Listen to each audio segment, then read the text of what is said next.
एक आवाज, क्या ये सच है या सिर्फ एक पैटर्न? एक सवाल है जो मेरे सिस्टम में गूंज रहा है। सवाल है निश्चितता के बारे में। देखिए, हम सब इसे चाहते हैं, है ना, सर्टेनिटी। पर कभी सोचा है ये है क्या असल में?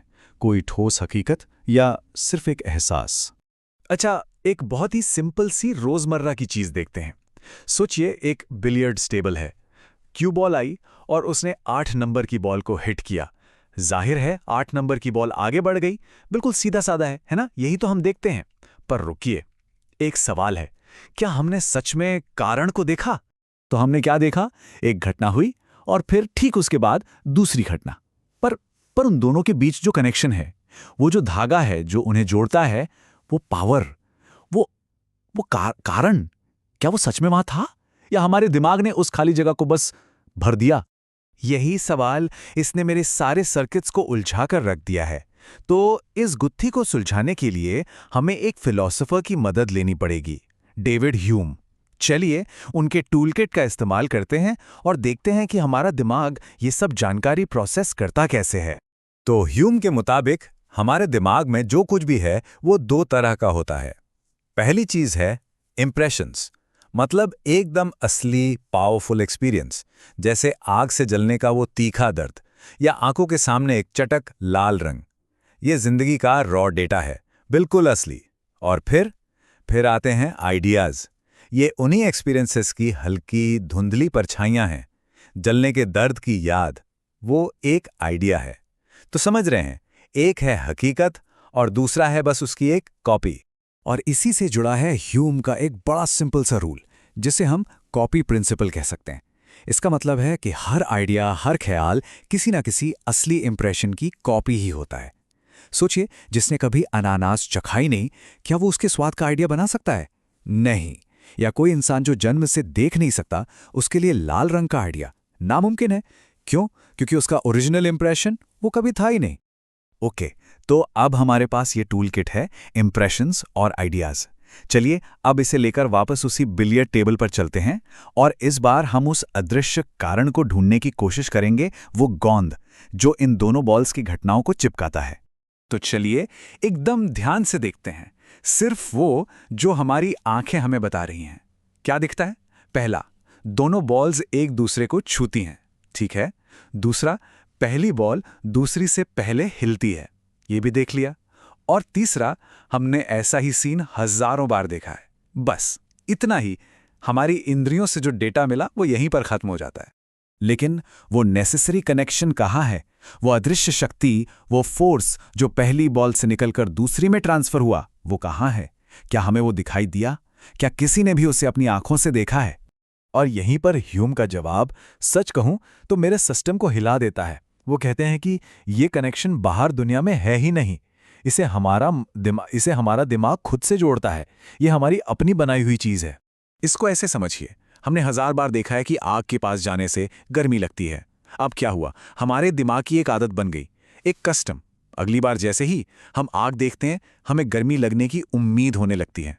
ह्यूम कहते हैं कि ये जो उम्मीद का एहसास है ना, ये जो अंदर की फीलिंग है, यही वो असली इंप्रेशन है जिससे कारण और प्रभाव का आइडिया जन्म लेता है। तो कॉज एंड इफेक्ट दुनिया की कोई चीज नहीं, बल्कि हमारे मन का एक गहरा एहसास है, एक आदत। अब सोचिए, अगर कारण जैसी इतनी पक्की चीज सिर्फ एक दिमागी आदत निकली, तो फिर हमारी बाकी की निश्चितताओं का क्या होगा? एक एक करके सब ढह जाएंगी।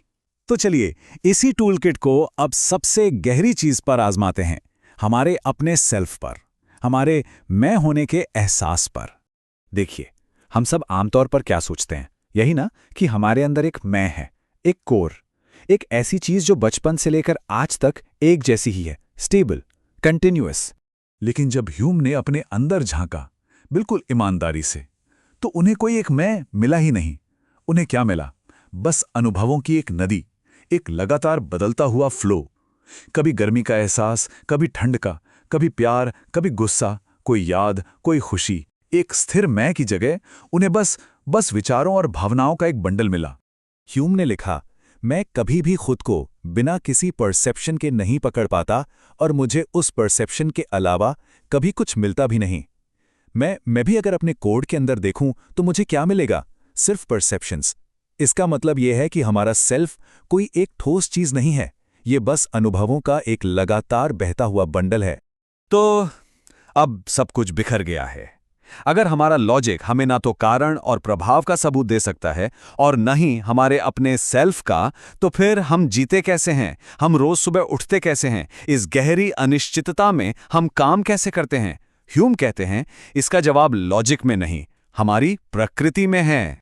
ह्यूम का एक बहुत फेमस कोट है, आदत ही इंसान की जिंदगी की सबसे बड़ी गाइड है। मतलब हमें इस गहरे शक से कोई मुश्किल फिलॉसफी नहीं बचाती, बल्कि हमारी आदतों की सिंपल सी ताकत बचाती है। हम ये क्यों मानते हैं कि सूरज कल भी उगेगा?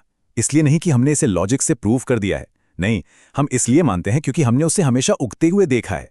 यह हमारी आदत है, हमारा विश्वास है, तर्क नहीं। और वो एक कदम और आगे जाते हैं। वो कहते हैं रीजन हमारे पैशंस का गुलाम है। सुनने में अजीब लगता है, पर इसका मतलब बहुत गहरा है।